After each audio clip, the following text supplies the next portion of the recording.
Hay algo que ocurre cada fin de semana en millones de hogares alrededor del mundo que, si lo describieras a alguien sin contexto, sonaría completamente irracional. Personas adultas, funcionales, inteligentes, gritándole a una pantalla, llorando por el resultado de un juego, sintiéndose físicamente mal durante días porque un grupo de extraños que nunca los han conocido perdió un partido, pintándose la cara con los colores de un equipo cuyos jugadores ni siquiera saben que existen. Y luego estás tú, mirando todo eso desde afuera con una combinación de genuina perplejidad y una incomodidad social muy específica porque sabes que se supone que deberías entenderlo y simplemente no puedes. No sientes nada cuando alguien menciona el marcador de anoche. No tienes equipo, no tienes rivalidades, no tienes esa urgencia de saber qué pasó en el partido del domingo. Y en un mundo donde el deporte funciona como moneda social universal, esa indiferencia te ha hecho sentir más de una vez que estás perdiendo algo que todos los demás recibieron y que a ti simplemente no te llegó. Pero aquí está lo que nadie te ha dicho todavía, y es lo que va a cambiar completamente la forma en que te entiendes a ti mismo y en que entiendes a las personas que sí se apasionan con el deporte. Tu cerebro no está roto, está calibrado de una manera diferente, y esa calibración dice algo profundo sobre cómo procesas la identidad, la recompensa, la conexión y el significado. Todo lo que vamos a ver hoy no es solo sobre el deporte, es sobre la arquitectura de cómo diferentes cerebros buscan las mismas cosas por caminos completamente distintos. Quédate, porque esto va mucho más lejos de lo que imaginas. Empecemos por la pregunta que en realidad nadie se hace con suficiente seriedad. No por qué a ti no te importan los deportes, sino por qué a tanta gente le importan tanto. Los seres humanos somos animales tribales, no en sentido metafórico, sino en sentido biológico completamente literal. Durante cientos de miles de años de evolución, pertenecer a un grupo no era una preferencia social, era la diferencia entre vivir y morir. Tu tribu te protegía de los depredadores, tu tribu compartía el alimento, tu tribu cubría tus flancos cuando el mundo exterior era una amenaza constante e impredecible. El cerebro que sobrevivió era el cerebro que encontraba maneras de fortalecer y mantener esa pertenencia grupal de manera continua. Los deportes son, en su estructura más fundamental, el sistema más sofisticado que la cultura moderna ha producido para satisfacer esa necesidad tribal. Son una tribu con camiseta, con historia, con rituales compartidos, con un enemigo claramente definido que cambia cada temporada. Y cuando el cerebro de un fanático del deporte observa a su equipo, libera oxitocina, que es la hormona del vínculo, la misma sustancia química que hace que ames a tu familia, que sientas protección hacia tus hijos, que te sacrifiques por las personas que te importan. Literalmente, el cerebro de un fanático del deporte, en el nivel neuroquímico más básico, trata a 11 extraños con la misma camiseta como si fueran parte de su clan. Eso no es irracionalidad, es biología actuando exactamente como fue diseñada para actuar en un contexto que la evolución no pudo anticipar. Ahora bien, y aquí viene la primera pieza que cambia todo lo que creías saber sobre ti mismo. Las personas que no se apasionan con los deportes tienden a tener lo que los psicólogos llaman instintos tribales más bajos. No significa que no necesiten conexión. Los seres humanos, sin excepción, necesitan conexión. Significa que su sentido de identidad no está tan anclado en la pertenencia grupal como mecanismo primario. Son más propensos a construir su sentido de sí mismos desde adentro hacia afuera, desde valores y características individuales, en lugar de desde afuera hacia adentro, desde la afiliación con un colectivo. Un estudio publicado en 2019 encontró que las personas con bajo interés en los deportes muestran significativamente menos pensamiento de nosotros contra ellos en contextos generales, lo que significa que no solo no les importa el equipo contrario, es que su cerebro simplemente no organiza el mundo de manera tan automática en términos de in-group y out-group, de los nuestros y los otros. Y eso tiene consecuencias que van mucho más allá del deporte. Pero antes de seguir necesito mostrarte algo sobre lo que ocurre en el cerebro de un fanático durante un partido, porque cuando lo entiendes a nivel neurológico ya no puedes mirar el fenómeno de la misma manera. ¿Conoces esa sensación específica que tienes justo antes de abrir un regalo? Esa anticipación que está entre la emoción y la ansiedad, que hace que el corazón se acelere levemente y que el tiempo parezca detenerse por un momento. Eso es dopamina. Es tu sistema de recompensa preparándose para recibir algo que podría ser bueno o podría no serlo. Los fanáticos del deporte reciben ese mismo estímulo de dopamina de manera prácticamente continua durante un partido. Cada jugada es una microaporción de anticipación y resolución. Cada momento, donde el resultado podría ir en cualquier dirección, mantiene el sistema de recompensa en un estado de activación sostenida que desde el punto de vista neurológico es genuinamente adictivo. Los estudios con resonancias magnéticas funcionales que miden la actividad cerebral en tiempo real muestran que ver a tu equipo jugar activa los mismos circuitos de recompensa que el juego de azar compulsivo. Y la razón específica por la que es tan poderoso es la incertidumbre. No sabes si van a ganar. Y esa imprevisibilidad, ese no saber que se mantiene hasta el último segundo, es el mecanismo de reforzamiento intermitente, que es, según décadas de investigación psicológica, el esquema de recompensa más adictivo que existe. El mismo principio que hace que las máquinas tragamonedas sean imposibles de soltar una vez que empiezas. Tu cerebro no distingue demasiado entre fuentes de dopamina, solo sabe que la quiere y que va a buscarla donde la encuentre. Las personas que no se apasionan con los deportes simplemente tienen sistemas dopaminérgicos que no se activan de la misma manera ante la competencia vicaria, ante ver a otros competir. Y esto, según investigaciones de la Universidad de Chicago, puede tener una base genética. Variaciones en los genes de los receptores de dopamina pueden predecir con cierta consistencia cuánto le va a importar a una persona el resultado de un partido en el que no participa directamente. Tu indiferencia hacia si el equipo local ganó o perdió anoche puede estar literalmente en tu ADN. No es una decisión consciente, no es una postura intelectual, es la forma en que tu biología procesa la estimulación.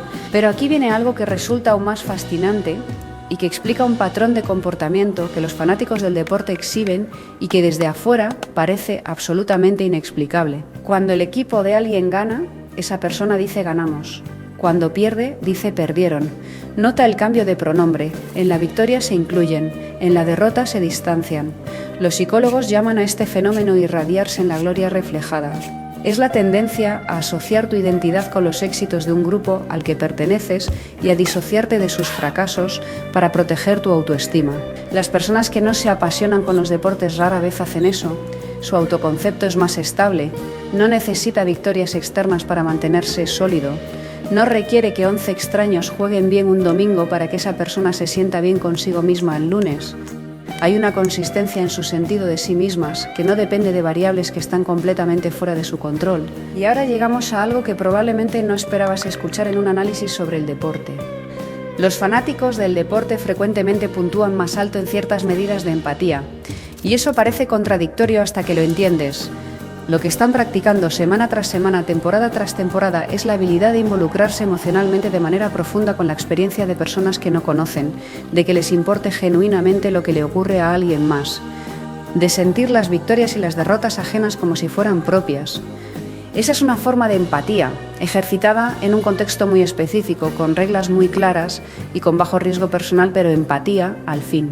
Entonces, ¿por qué las personas que no se apasionan con el deporte no sienten esa misma empatía hacia los atletas?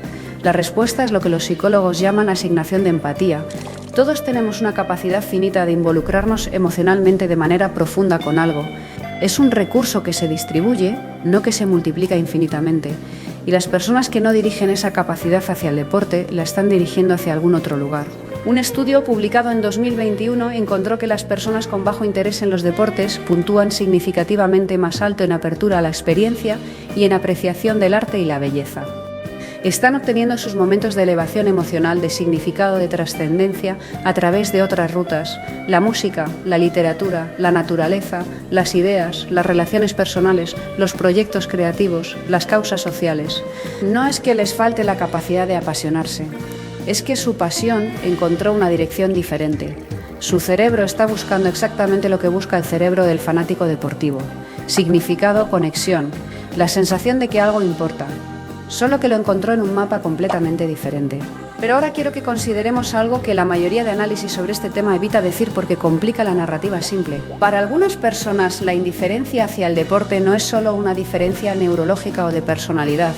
Es también en cierta medida una postura aprendida, una respuesta a experiencias específicas. Quizás fuiste el niño al que no se le daban bien los deportes en la escuela y aprendiste que ese mundo no era para ti antes de tener la edad suficiente para cuestionarlo. Quizás la cultura deportiva que observaste mientras crecías venía acompañada de una agresividad o una competitividad que te resultaba más amenazante que atractiva.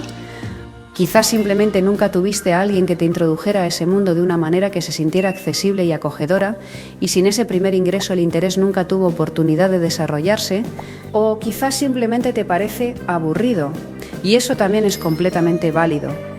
La psicología no necesita construir una narrativa dramática detrás de cada preferencia. A veces la explicación más honesta es que diferentes personas encuentran diferentes cosas interesantes y eso no requiere más análisis que ese. Pero hay algo sobre cómo los fanáticos del deporte y las personas que no se apasionan con él se relacionan entre sí que merece ser examinado con más cuidado, porque es la fuente de una cantidad enorme de malentendidos y de fricciones sociales que van mucho más allá del deporte. Todo se reduce a cómo diferentes cerebros experimentan el significado. Los fanáticos del deporte encuentran significado en la narrativa, el equipo que viene de abajo y lo logra, la remontada que nadie esperaba, la dinastía que se construye durante años con una consistencia que requiere una clase específica de excelencia sostenida, la rivalidad que tiene décadas de historia y que cada nueva generación hereda y recarga con su propia energía. Es drama real con consecuencias reales, aunque sean consecuencias que ocurren dentro de un sistema de reglas artificiales. Y el cerebro humano, que es fundamentalmente un órgano narrativo, responde a eso con una intensidad que tiene todo el sentido cuando lo ves desde esa perspectiva. Las personas que no se apasionan con los deportes frecuentemente encuentran ese drama irrelevante y la razón específica es algo que vale la pena nombrar con precisión porque revela algo importante sobre cómo funciona su mente. Se preguntan por qué deberían invertir energía emocional en un resultado que no pueden influenciar, protagonizado por personas que no los conocen, en un juego que no tiene ningún efecto en sus vidas reales. Esa no es una postura de superioridad intelectual, aunque a veces se presente así, aunque los fanáticos del deporte la reciban así. Es simplemente una forma diferente de calcular dónde vale la pena dirigir la capacidad de involucrarse emocionalmente. Una preferencia por la participación directa sobre la observación vicaria, por los contextos donde tu implicación tiene consecuencias reales sobre los contextos donde eres espectador de las consecuencias ajenas. Los investigadores lo llaman inversión parasocial versus compromiso directo. Los fanáticos del deporte construyen relaciones unilaterales con equipos y atletas que nunca van a saber que existen.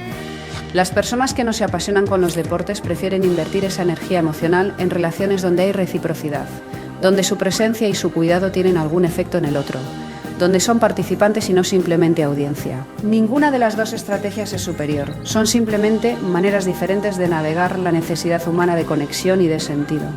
Y esto conecta con algo que el psicólogo Mihaly Csikszentmihalyi documentó a lo largo de décadas de investigación sobre la experiencia óptima, los estados de flujo, esos momentos de absorción completa donde el tiempo desaparece y todo lo que existe es lo que estás haciendo, pueden alcanzarse a través de infinitas actividades diferentes. Para algunas personas ocurre viendo un partido decisivo, para otras ocurre tocando un instrumento, o escribiendo, o cocinando algo complicado, o teniendo una conversación que realmente va a algún lugar, o resolviendo un problema que nadie había resuelto de esa manera antes. El estado es idéntico a nivel neurológico, la actividad que lo produce es radicalmente diferente. Y hay una última observación que quiero dejarte antes de cerrar, una que raramente aparece en estas conversaciones, pero que tiene un valor real. Las personas que no invierten horas semanales siguiendo el deporte frecuentemente reportan una presencia más alta en sus propias vidas, no porque sean más sabias o más conscientes, sino simplemente porque esas horas están disponibles para experiencias donde son los protagonistas en lugar de los espectadores, donde sus acciones tienen consecuencias directas, donde el resultado de lo que ocurre está relacionado aunque sea parcialmente con lo que ellos hagan. Hay algo silenciosamente poderoso en eso, en elegir, consciente o inconscientemente, ser el jugador de tu propia historia en lugar del fanático de la de alguien más. No es una postura moral, no es una afirmación de que una forma de vivir sea mejor que otra. Es simplemente lo que ocurre cuando un cerebro calibrado de cierta manera encuentra sus fuentes de significado en lugares donde puede ser agente y no solo testigo. Así que la próxima vez que alguien te pregunte si viste el partido y sientas esa incomodidad familiar de tener que explicar que no y que no te importa y que no es por nada en particular, sino simplemente porque no, recuerda esto, no te falta nada, no estás desconectado de algo fundamental de la experiencia humana. Tu cerebro está buscando exactamente lo mismo que el de cualquier fanático del deporte: emoción, conexión, significado, la sensación de que algo importa. Solo que encontró esas cosas en un lugar diferente, en un juego diferente, uno donde quizás, solo quizás, las apuestas son más personales y el resultado más tuyo. ¿Con qué parte de esto te identificaste más? ¿Eres de los que no entienden el deporte o de los que no pueden imaginar el fin de semana sin él? Cuéntamelo en los comentarios. Me interesa saber desde qué lado de esta historia estás leyendo todo esto.